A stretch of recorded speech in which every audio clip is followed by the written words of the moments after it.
JEE aspirants और उनके parents दोनों के लिए एक बेहद इम्पॉर्टेंट एडवाइस लेकर आया हूँ इस वीडियो में।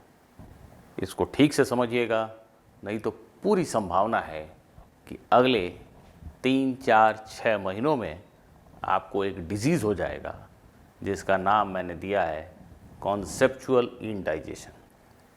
जी हाँ, जैसे आप बहुत सारे यहाँ वहाँ के खाना को खूब सारा खा लें तो इनडाइजेशन की शिकायत आपको हो जाती है, और वो खाना जो जल्दबाजी में खाया गया, खूब सारा खाया गया, वो आपके शरीर को भी नहीं लगता।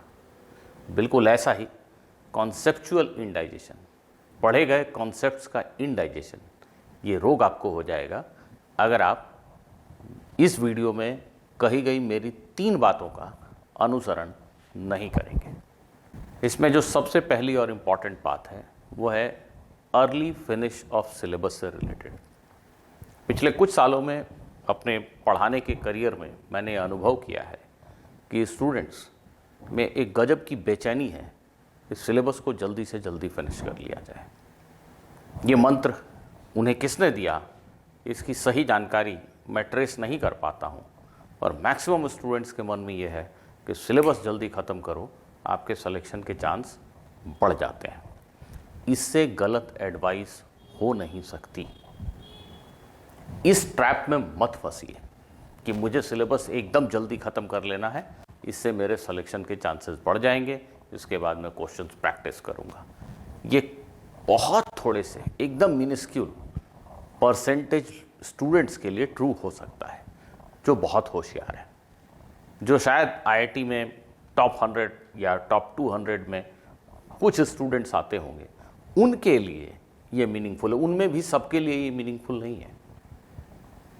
आपको खाना जल्दी जल्दी नहीं खाना है, आपको चबा चबा कर अच्छे से खाना है।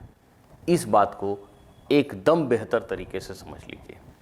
आने वाले कुछ महीनों में, 3, 4, 6 महीनों में अगर आप इस धुन में लग गए कि आपको सिलेबस जल्दी ख़त्म करना है, दैट मीन्स आपने खाना को ठीक से चबा चबा कर नहीं खाया और आपको कॉन्सेप्चुअल इंडाइजेशन की प्रॉब्लम सर्टेनली हो जाएगी।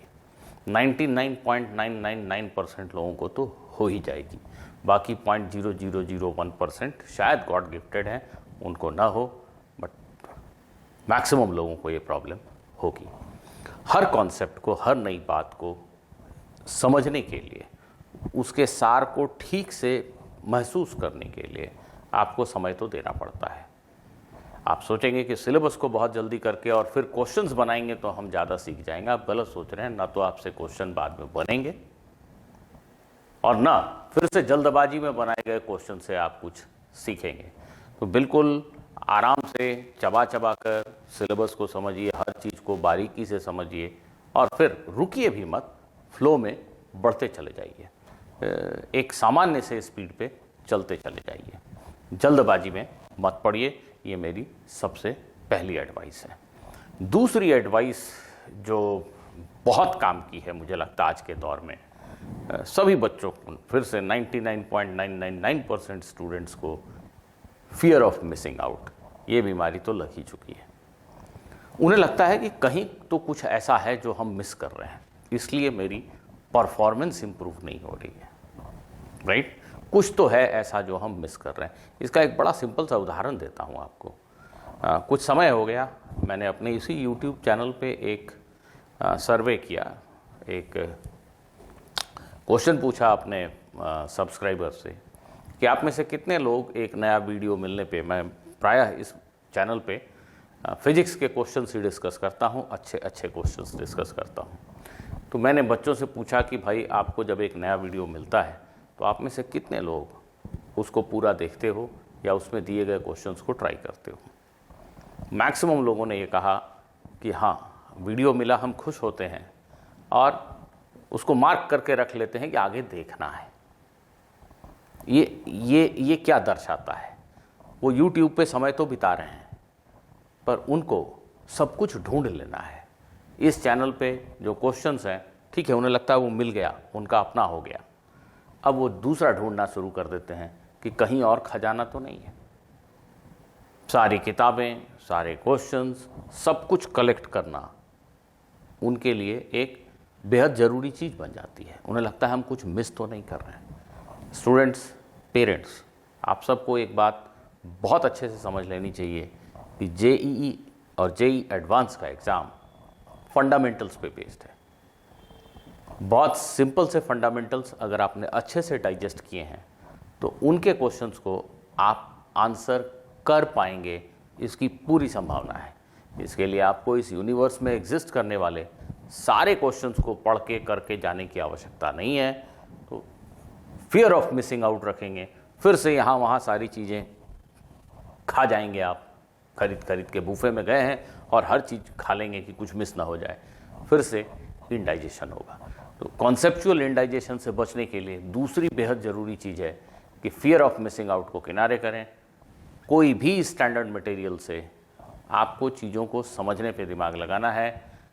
जेईई एडवांस में एटलीस्ट ऐसे क्वेश्चन तो पूछे नहीं ही जाते हैं जो किसी बुक से डायरेक्टली उठा लिए गए हों। 100 में से एक हो सकता है, बट अदरवाइज नहीं होता है। तो आप कितने भी क्वेश्चन कर लें, एग्जैक्टली वो क्वेश्चन मैच कर जाएगा जेईई एडवांस के एग्जाम में, इसकी संभावना तो है नहीं। तो फिर कैसा फियर ऑफ मिसिंग आउट? आपको प्रॉब्लम सॉल्विंग एबिलिटी एक्वायर करनी है, और वो प्रॉब्लम सॉल्विंग एबिलिटी आप इन 25 क्वेश्चन को सॉल्व करके एक्वायर करो या इन 25 क्वेश्चन को या फिर इन 25 क्वेश्चन को, कोई ज़्यादा फर्क नहीं पड़ता। हाँ, आप हर स्टूडेंट के लिए अलग है, पर जैसे जैसे आप ये स्किल गेन करते जाते हो, आपको लगता है कि आप ठीक समझ के कर रहे हो, फिर कोई रोक नहीं है। आप जितने क्वेश्चन चाहो करो, जितनी वैरायटी देखनी है देखो, बिल्कुल देखो, देखनी चाहिए, पर sacrificing your understanding and just doing problems for the sake of doing problems, just doing problems because of FOMO, that will take you nowhere. This is what I am trying to say. और तीसरी चीज़ जो फिर से conceptual indigestion को जन्म देती है, आज सुबह भी मेरे पास ऐसे मैसेज आए इसी चैनल पे कि आप सर, पास्ट में मैंने ऐसे वीडियोस बनाए हैं जिसमें मैंने कहा है कि क्वेश्चन को, किसी क्वेश्चन को कैसे सॉल्व करें, कैसे उस पर समय व्यतीत करें।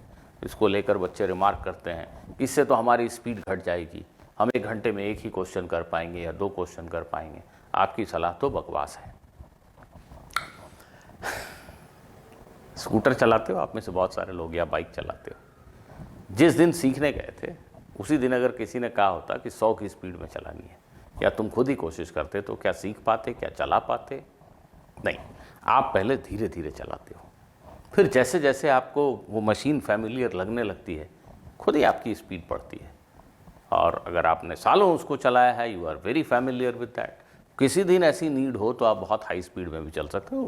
मैं रिकमेंड नहीं कर रहा हूँ कि आप हाई स्पीड पे चलो, एक बात कह रहा हूँ समझाने के लिए कि आप शायद हाई स्पीड पे चलोगे तो भी अटपटा नहीं लगेगा। जिस पहले दिन आप किसी क्वेश्चन को टैकल कर रहे हो, एक चैप्टर के 10 क्वेश्चन को बना रहे हो, उसमें आप समय स्पेंड नहीं करना चाहते, आपको हड़बड़ी है कि मैं कोई और क्वेश्चन मिस कर जाऊंगा इस समय में, इतने समय में मुझे बहुत सारे करने हैं, तो फिर आप सीख नहीं पाओगे, फिर आपकी स्पीड भी नहीं बन पाएगी। स्पीड कैसे बनेगी? जब आपको चीज़ें आएंगी। आपको चीज़ें नहीं आती हैं इसलिए आपकी स्पीड पुअर है। वो चीज़ें बहुत छोटी छोटी सी चीज़ें हैं। कुछ चीज़ें जो आपको क्लास 8th में सीखनी चाहिए थी, अलजेब्रा के कोई मैनिपुलेशन जो क्लास 8th की बुक में था, वो आपको अभी ठीक से याद नहीं है, क्योंकि उस दिन भी आपने बहुत शॉर्ट टर्म में पढ़ाई करी थी।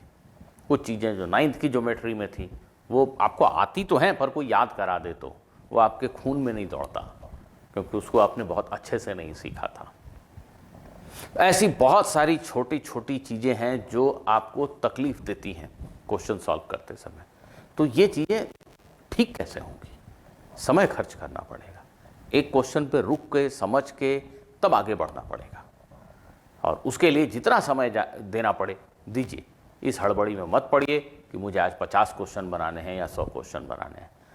आप समझ के अगर 3 क्वेश्चन भी डेली बनाते हैं, एक नंबर बोल रहा हूँ जस्ट रैंडम, एक छोटे नंबर ऑफ क्वेश्चंस भी अगर आप बनाते हैं, तो आप ज़्यादा सेटिस्फाइड महसूस करेंगे।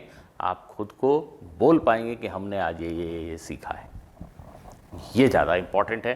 तो स्पीड आएगा, जैसे जैसे आप सीखेंगे नेचुरली स्पीड आता जाएगा। आप हर कैलकुलेशन के स्टेप को अभी भी अगर थोड़ा नोट करते हैं कि इस कैलकुलेशन को मैं जल्दी कैसे कर सकता था, कर सकती थी, तो कुछ समय में वो कैलकुलेशन भी आप जल्दी करने लगेंगे। आपकी स्पीड ऑटोमेटिकली बढ़ेगी, बशर्ते कि आप हर छोटी छोटी सी चीज़ों पे ध्यान दें। एक क्वेश्चन का आंसर आने के बाद भी मैं कहता हूँ कि उस पर रुकिए, देखिए कि आपने क्या किया जिससे सही आंसर आ गया, और उसको क्या मॉडिफाई किया जा सकता है, कुछ स्टेप्स को भी जल्दी आंसर आ जाए। अब सीखिए, ये सीखिए, धीरे धीरे करके ग्रेजुअली स्पीड बढ़ेगी। स्पीड ऐसे नहीं बढ़ेगी कि मुझे 1 घंटे में 50 क्वेश्चन करने हैं, that is not the right strategy. So please be aware of these advices, otherwise I am damn sure you will get this disease of conceptual indigestion. आशा करता हूं कि आप में से जिन लोगों ने इस वीडियो को देख लिया, सुन लिया, वो इसका अनुसरण, इसको फॉलो जरूर करेंगे और इस डिजीज से खुद को बचा ले जाएंगे। Thank you.